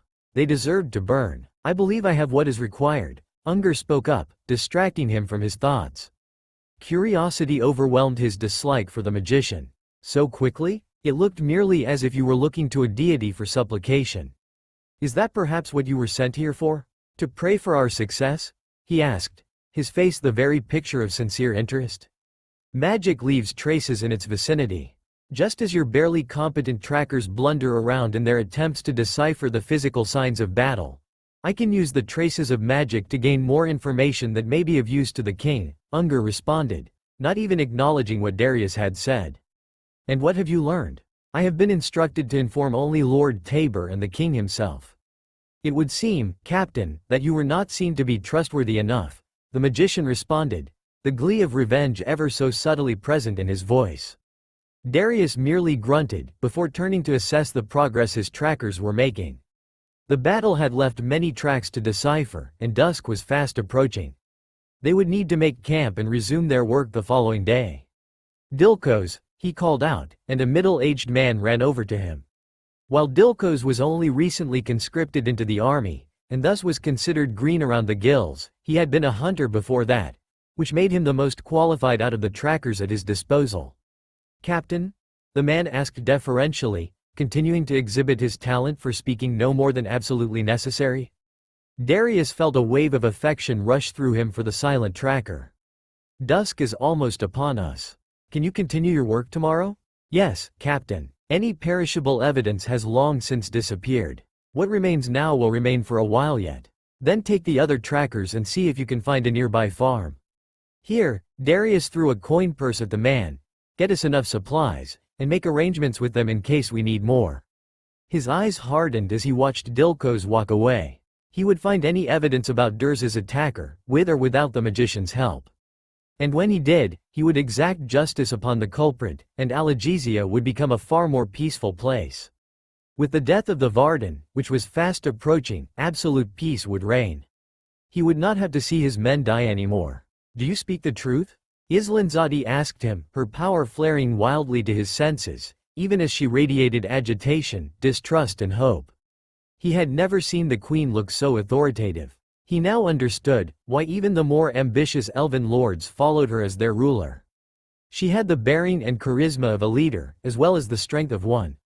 He simply nodded calmly, knowing what he said might be difficult for anyone in Algesia to believe.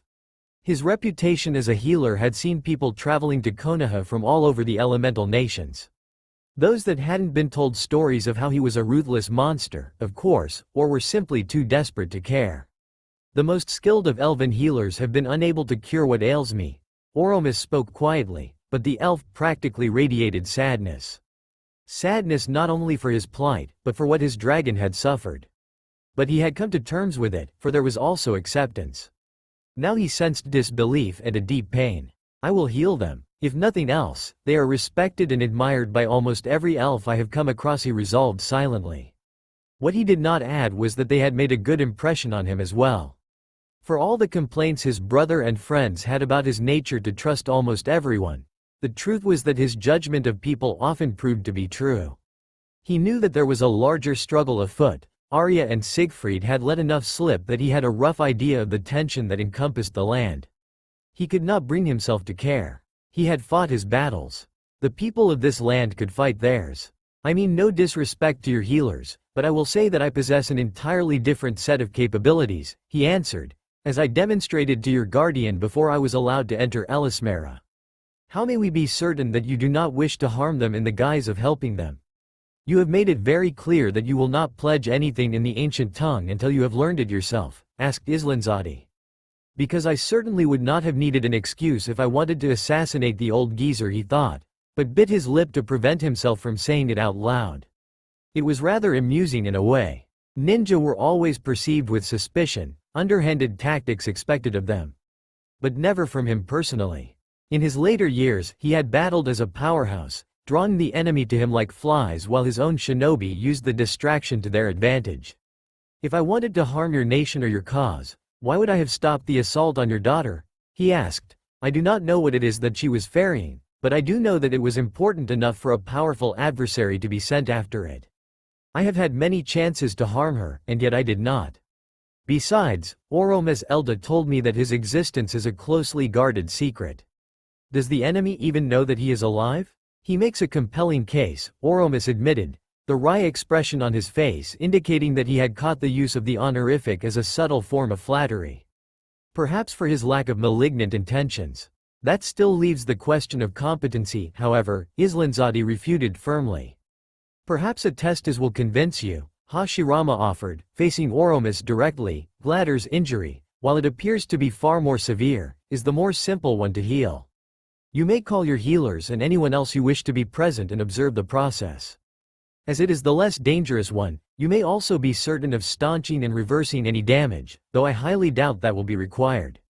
The silence that followed was tense, at least for the two elves gathered in the alcove with him. Oromas once again had a slightly distant look on his face, no doubt speaking with Gladder, who had been forced to wait outside. The dragon's gargantuan size had been highlighted by the slender constructions that dotted Elismera. What say you, Islanzadi Drotting? Oromas asked finally. It is more than we had ever hoped for, to see you free of what ails you, Islanzadi whispered, and yet, what if it fails? We cannot lose your guidance yet, Oromas Elda, Gladder Elda. We made peace with our lot, because our healers could not succeed. We resigned ourselves to training the rider of the blue egg. But now, we have a chance to do more. To atone for our mistakes. It was our hubris, after all, that allowed a madman to go unchecked for so long. You have always been too quick to take blame for this, masters, Islanzadi protested, as if revisiting a frequent topic of contention. The riders allowed all of Alagezia to grow and prosper. You could not have predicted what one apprentice would have become. Nor were you his teacher, and thus responsible for his actions. Oromas shook his head, smiling sadly. My comrades are dead. Their sins are mine to bear and atone for. I sat on the council when Galbatorix was denied another egg. I did not recognize the madness in his eyes. I wish to set things right. Then you wish to attempt this? Islanzadi asked quietly. Yes, Oromas inclined his head. With your permission, Gladder is willing to gamble on Hashirama's skills. He has already proved to have some unorthodox abilities. Perhaps he just might succeed, and we will have our second chance. Hashirama could feel an animalistic resolve even where he stood.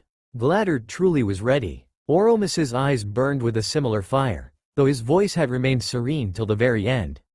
Their resolve was frighteningly strong. He smiled wistfully. Once, he too had been capable of such resolve. If he had not chosen to give up, could he have stayed strong for decades, as these two had? No, that time is over. My resolve was foolish, he dismissed, returning to the task at hand. I will not stop you, master, Islanzadi finally spoke, her head bowed slightly. You have sacrificed everything for the nation. If you wish to do this, every single elf will support you. I say this with certainty. I believe you exaggerate, but it is a heartening thought all the same, Oromas replied, smiling slightly. I will assemble the healers by sunbreak, Islanzadi continued, glancing at him. He merely nodded. Sleep was hardly a pressing factor, he would be ready whenever needed. A loud growl signified that Gladder too was amenable, perhaps even eagerly so. What will you do until then, Hashirama Finiarel? Oromis asked curiously. Hashirama shrugged. There was only one other thing he particularly wanted to explore in the city. I thought I would investigate the other signature that caught my attention. The enormous tree I caught sight of while Gladder flew us both here, he said. The Manoa tree, Islanzadi responded, studying him with a glint of curiosity. Your sensory ability is intriguing. All the more so given your inability to wield your mind the way we do.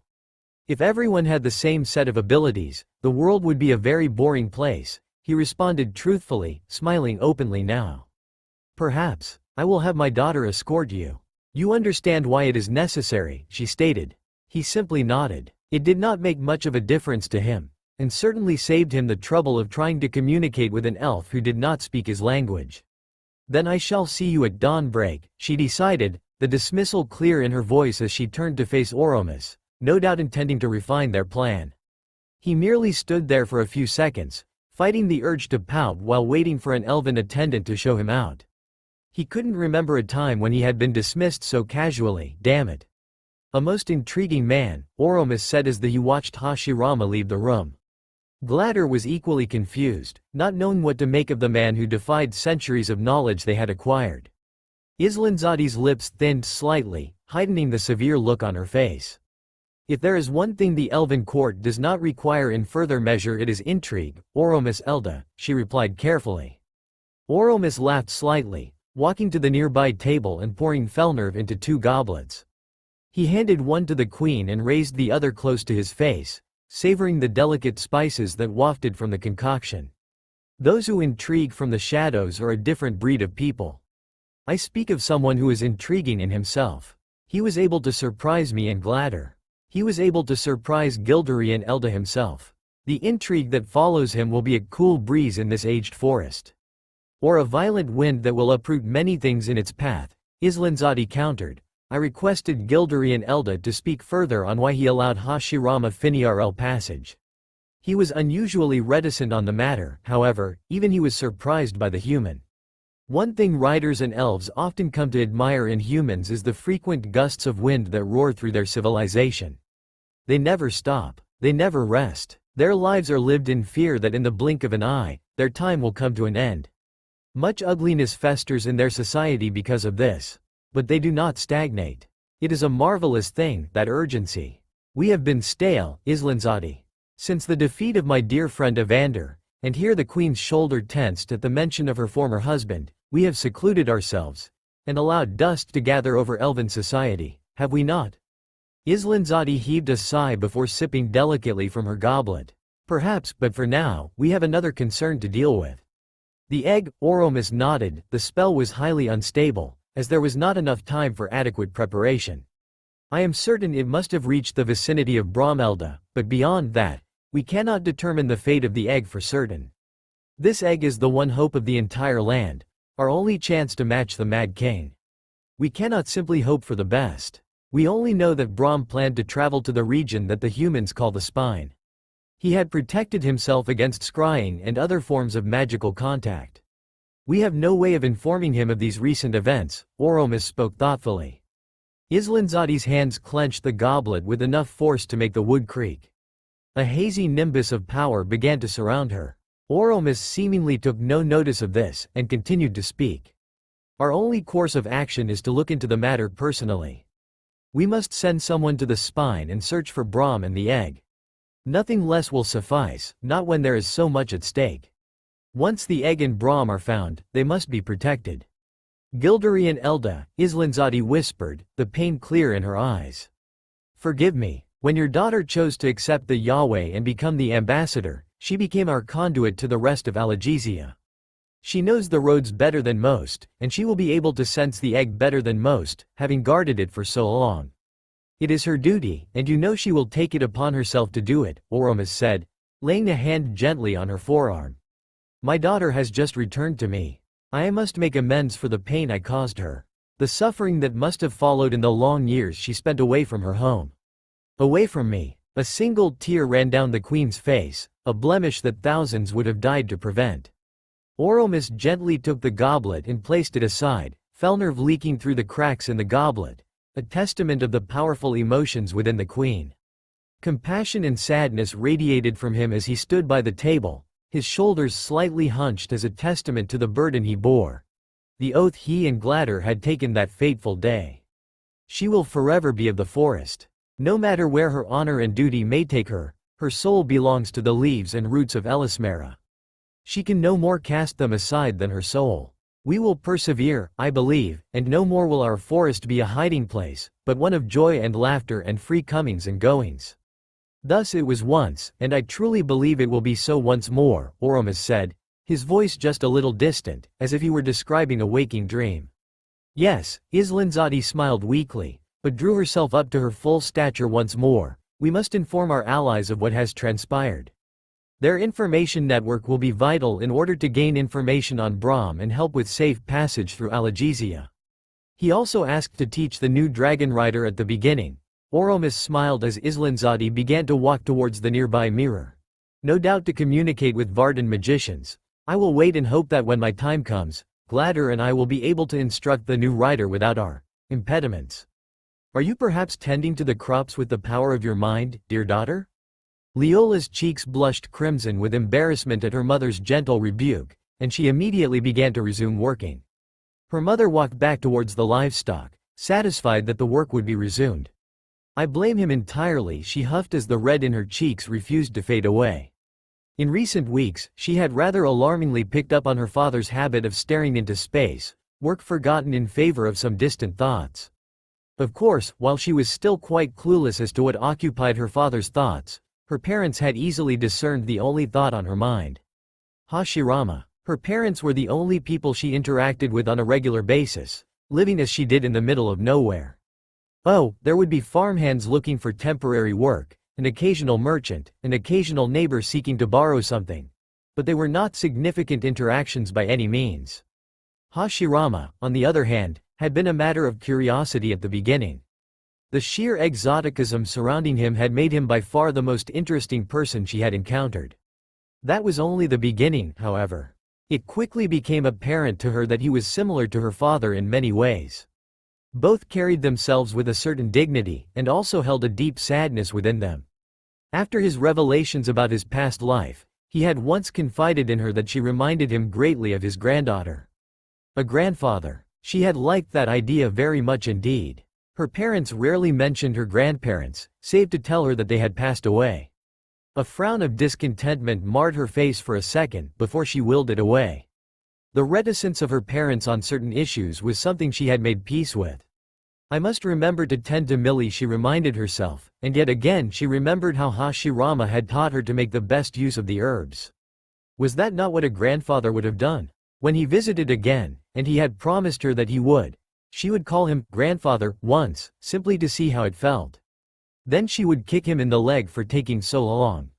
Satisfied with her plan of action, Leola was about to return to the field when she heard it, a steady drum roll of sound that seemed to grow by the second, turning into a thunderous clap of what she recognized as hoofs striking the hard earth. She stood now, wary of who it could be.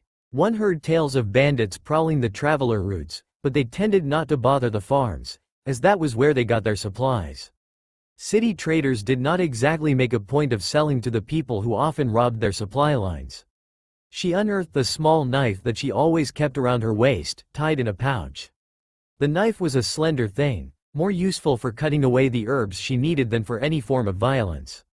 3 men were now visible on the trail, the gleaming armor leaving her in no doubt about who they were. Fear gripped her heart even as she reminded herself of what her father had told her. There was simply no evidence that Hashirama had stayed with him.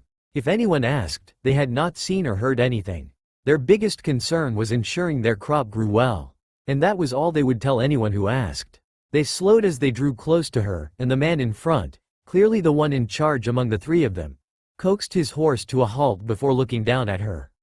"Do your parents own this farm, lass?" he asked, not unkindly. "Yes," she replied, sounding as hesitant as anyone would when talking to a stranger. "They are tending to the animals near the house." "Do not fear, we are His Majesty's soldiers. My name is Dilkos. Show me to your parents, I have matters to discuss with them," the soldier, Dilkos, told her. She nodded dumbly, walking towards the house at a brisk pace to keep up with the horses. "Father," she called out as she neared the house, and her father walked out of the animal shed, wiping his hands on a rag. His eyes were guarded as he surveyed the soldiers, and he gestured briefly to her, asking her to move away. She went into the barn to inform her mother of what had transpired.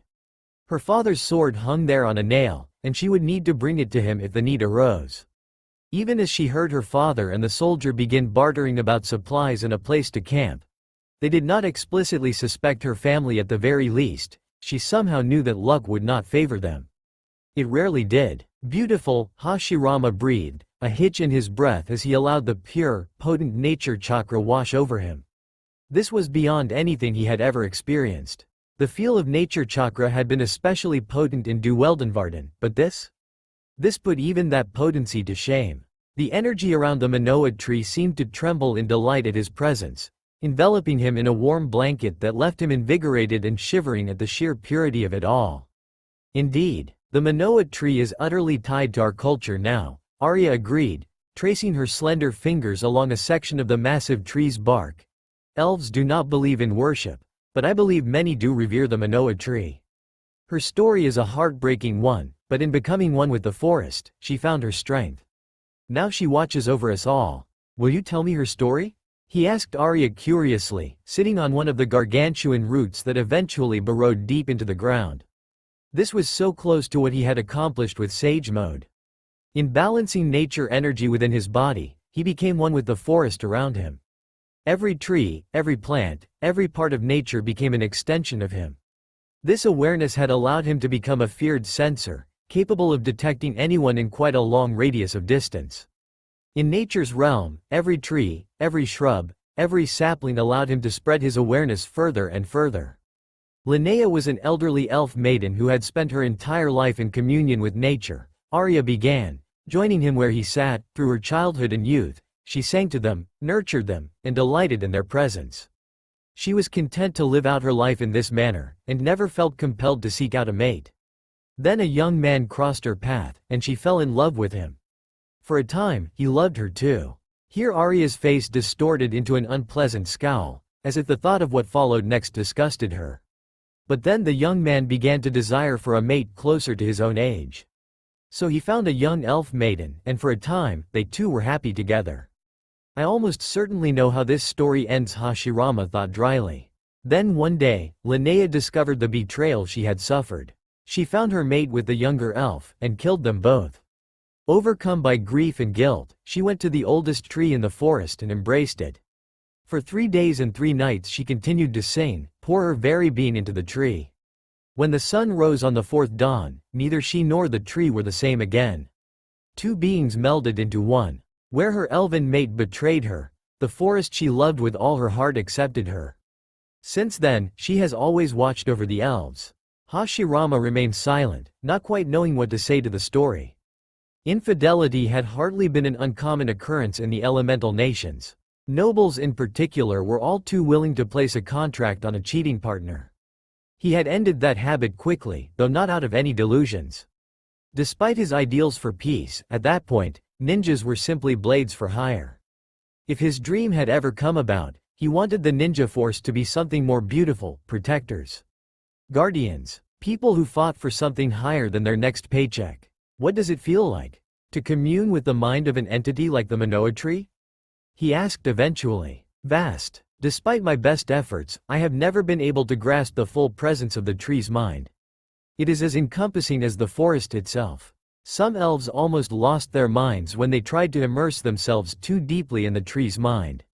Arya suddenly turned to face him, a troubled look in her eyes. Are you truly capable of healing the masters, Hashirama? She asked. Her reverence for them was clear to behold.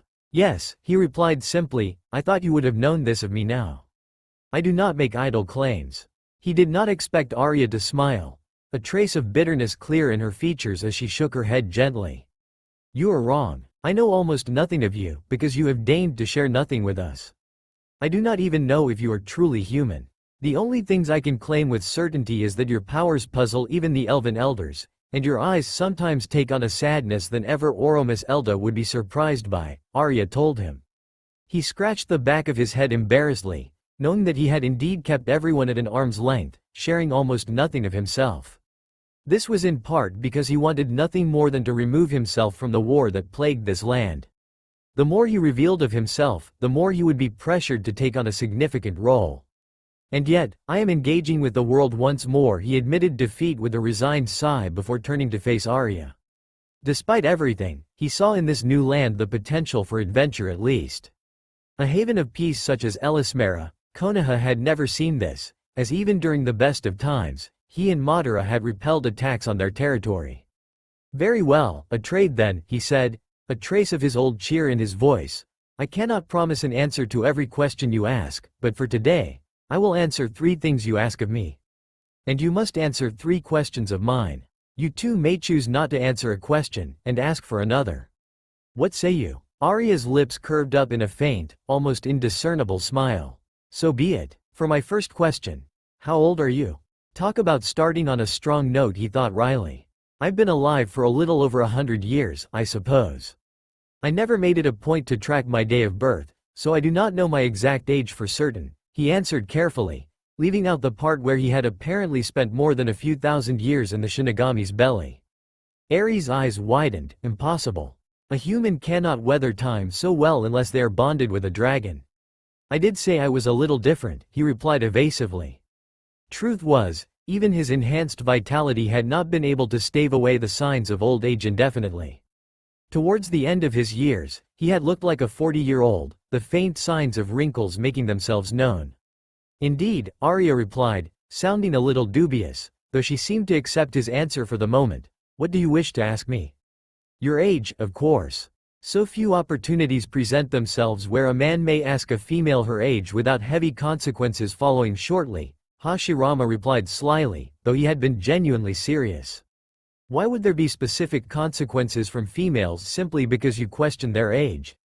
Arya asked in a puzzled tone. We elves celebrate birth, but seldom do we elect to celebrate the event recurringly. I was born a year before the fall, which would mean I am a little under 100 years old. And they thought mine and Mito's vitality was cheating. Hashirama pouted internally, knowing that even he or Mito could not hope to match the preservation that the elves seemed to enjoy. Then he frowned. It was starting to bother him now, the persistent presences that had shadowed him since dawn. Forgive me, we will have to resume this conversation another time. I need to attend to something, he spoke up, causing Arya to look at him in surprise. But she accepted with grace, perhaps assuming that what he needed to do was in connection with his task the next day. I sincerely hope you will be able to help Oromis Elda and Gladder Elda. They have suffered much for our sake, and I suspect they have a weary road ahead of them, she murmured quietly as she stood, walking away with elegant strides. I suppose she's a friend now, huh? Don't know how I feel about that, Hashirama thought, scratching the back of his head before vanishing in a burst of speed. Do not stay in the same area for too long, the young girl whispered as she flitted from one tree trunk to another like a ghost, the large trees comfortably hiding her slender body. It was good, for at her age, she sometimes shone faintly with vitality and magic. He has shown as little of what he is supposedly capable of. Are you certain they spoke true about the human? A hushed voice spoke behind her, and she turned to face a boy so startlingly like her that none could ever think of them as anything other than what they were, twins. Elves gossiped, more than one might think. When one lived in a near unchanging society for centuries, any new event was a breath of fresh air. But as the older elves, the ones who had interacted with other races, said, they gossiped in the ancient language. That kept things truthful, or what the speaker believed to be the truth. The difference was small, but it did at times cause much harm. It was, however, better than the tales told amongst the other races. We have no other recourse. You know this. If we wish to accomplish our goal, we must continue to wait, the girl whispered in a confident tone, though she was far less sure of herself than she sounded. Her brother said no more, however, and they continued to flit from tree to tree as they skirted the clearing. For elves, who had the advantage of superior stealth and speed, staying in one place to avoid detection was unnecessary. It was only useful as long as the mind arts were not brought into play, however. Fortunately, the stranger did indeed seem incapable of wielding his mind as they did, while the ambassador appeared to not be exercising it, perhaps welcoming the respite that her home offered her. It was a pity, for what they needed to do, the ambassador was perhaps the only person who would understand and help them. Her duties meant, however, that she could never tarry long in Du Weldenvarden. Please, show us something, she entreated internally, show us that a way exists for our dreams to be achieved. And thus the time passed, and the human and Arya Drottinu spoke quietly for a while. She sighed almost imperceptibly, debating the merits of ceasing their watch for the day.